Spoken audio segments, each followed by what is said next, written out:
If I were to give you a quadratic and a straight line, how do you determine if the two will intersect? So for example, this one here has a gradient of 6 and an intercept of -4. So -4, gradient of 6, and it wants to do a negative quadratic. So it could be doing something like this.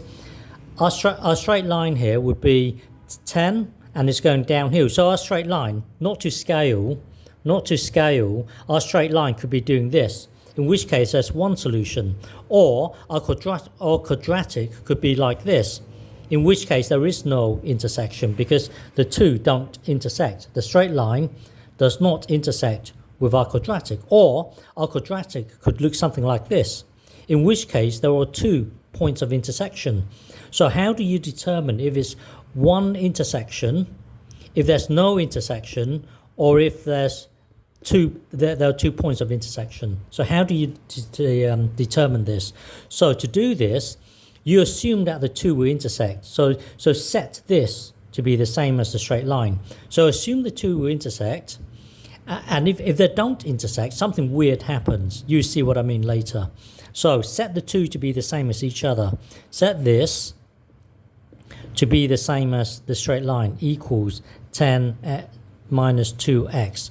So now get it in the form of ax squared plus bx plus c equals 0. Get it whenever you encounter a quadratic, get into this form. So add 2x to both sides, take away 6x, add 4 to both sides. So adding to 2x squared will give you 2x squared here. Take away 6x, so that would be minus 8x. Add 4, that would be this. Add 4, so 10 here would be 14 equals 0. So you add x squared, you take away 6x, and then you add 4, then that will give you 14. So now divide everything by 2. So 0, divide this by 2, divide this by 2, divide this by 2. Now use, remember, if there's 2 points of intersection, then the discriminant would be bigger than 0. If there's no intersection, then you're going to get square root of a negative number, which doesn't really make sense.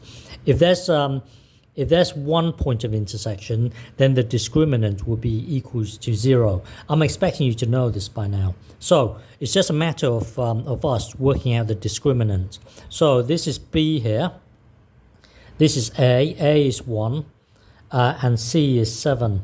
So A is 1. So just work out the discriminant. So B squared would be 16. Minus 4A is 1. And C is 7. So this would be 16 minus 28, which would then give us a negative number. Remember, when you encounter square root of a negative number, it doesn't really make sense. So here, there is no solution. There is no intersection. So what that means is our quadratic does not intersect with our straight line. So this is our straight line. Our quadratic will look something like this. The two won't intersect.